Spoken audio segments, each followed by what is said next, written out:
Raised in Canada to Russian parents, Vitalik Buterin is the blockchain movement's biggest celebrity. He created the Ethereum blockchain when he was just 21 years old, and its cryptocurrency, the Ether, is second only to Bitcoin. Its market cap increased by over 10,000% in 2017. Vitalik has been on a global campaign to raise awareness of his creation and its potential implications for business, finance, and government. Be caught up with him in Russia, where the government hopes that Ethereum can be as transformative for their own finances as it's been for his. So I heard about Bitcoin for the first time in maybe February 2011. Eventually, I found a guy who was willing to pay me 5 Bitcoins per article for writing articles for his Bitcoin blog. And what was Bitcoin worth at the time? Each Bitcoin was $0.8. $0.8, so you're getting 5 per article, and now that would be $5,000 an article. Right. More or less. Okay. Being a high school guy with not much money, I thought $1.5 an hour was a fairly reasonable wage. So I, that was a good deal to you. Yeah, totally. $5 an hour. Yeah, fight for 1.5. Yeah. I earned 20 Bitcoins. Then I spent 8.5 of them on a t-shirt. And I figured, oh, cool, this all actually works.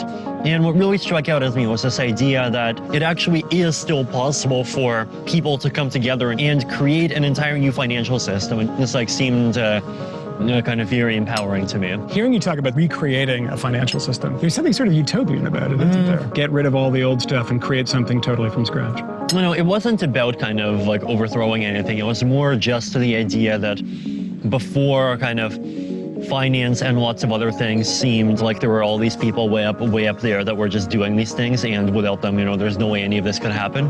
And here, it just made it very obvious that money is just something that a community can make for itself whenever it wants.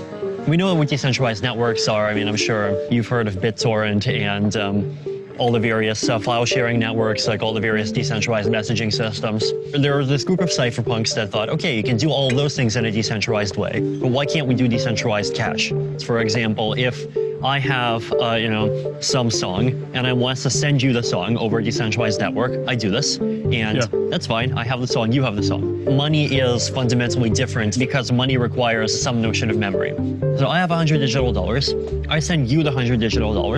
Then I make another transaction, which looks exactly like that first transaction, except the only difference is it sends someone else the $100 digital. I published both transactions at the same time. Clearly, both of those transactions cannot succeed. You have to have some mechanism that keeps track of the fact that I sent you these $100, and so that after I send the first transaction, the system knows that I no longer have the money, and so the second transaction fails. Explain to me why this technology is so transformational that people think it'll change the world. Because they represent kind of epochal changes in the options that we have for interacting with each other. With Bitcoin, it's you don't need banks to send money anymore. It's just something that happens directly peer-to-peer. And Ethereum extends that to making digitally enforceable agreements. But that changes whole industries, doesn't it? And it hasn't yet, but we'll see. Do you feel like the destroyer of worlds here? I mean, you can essentially eliminate how many jobs by doing that? Destroyer of jobs, creator of better ones. Because that's pretty good.